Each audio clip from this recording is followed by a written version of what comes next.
Hi everyone, welcome to my channel. চলো দেখে নেব কি বার্তা রয়েছে তোমাদের জন্য। রিডিংটা টাইমলেস, রিডিংটা জেন্ডার স্পেসিফিক নয়, রিডিংটা সমস্ত ধরনের মানুষের জন্য।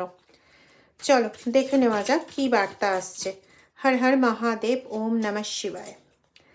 Light the darkness, unseen pattern, arrogance, okay,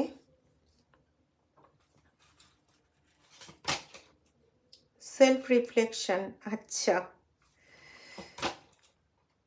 inner cosmos,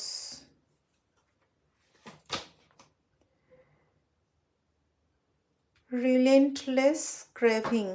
আচ্ছা দেখো, এখানে যে জিনিসটা পরিষ্কারভাবে বোঝা যাচ্ছে সেটা হচ্ছে যে কিছু মানুষ যারা তোমার ওপর বিভিন্ন রকম নেগেটিভ অ্যাক্টিভিটি করে, কিছু মানুষ যারা প্রচণ্ডভাবে তোমাকে হিংসা করে, জেলাস ফিল করে তোমার ওপর, সেই সমস্ত মানুষরা তোমার ওপর অনেক রকম কাজ করে যাচ্ছে, কিন্তু কোনো কাজ ওদের এই মুহূর্তে সেভাবে কাজ করছে না, মানে কোনো কাজই সেভাবে ফলপ্রদ হচ্ছে না। ওরা যেভাবে ভাবছে যে এইভাবে কাজটা করলে এই এফেক্টটা হবে, এরকম কোনো কিছুই হচ্ছে না, বরং একটা আনসিন, মানে যেটা ওদের ভাবনা চিন্তার বাইরে, এরকম কোনো একটা এফেক্ট হয়ে যাচ্ছে যেটা তোমার ফেভারে যাচ্ছে, ওদের কাজের বিপক্ষে যাচ্ছে কমপ্লিটলি।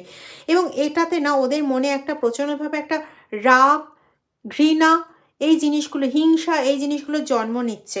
এবং ওরা ভেতরে ভেতরে কোথাও না প্রচণ্ডভাবে ক্ষত হয়ে যাচ্ছে যখন এরা বুঝতে পারছে যে তুমি প্রকৃতই একজন স্পিরিচুয়াল পার্সন এবং কোথাও গিয়ে তোমার ইউনিভার্স, তোমার ঈশ্বর তোমাকে কোথাও প্রোটেক্ট করছে।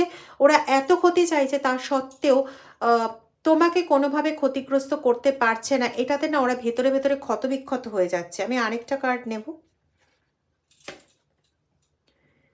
এবং ওদের মনের মধ্যে না প্রচণ্ডভাবে একটা এমন কিছু চলছে, মানে উথাল পাথাল একটা অ্যাক্টিভিটি চলছে, যেটাতে ওদের নিজেকে শেষ করা ছাড়া বোধহয় আর কোনো গতি থাকছে না। মানে এরকম একটা পরিস্থিতির সামনে দাঁড়িয়ে পড়ছে যে আমি সব কিছু শেষ করে দেবো, সব কিছু ভেঙে দেবো, সব কিছু তছনছ করে দেবো, এইরকম ধরনের একটা মেন্টালিটি ওদের ভেতরে কাজ করছে।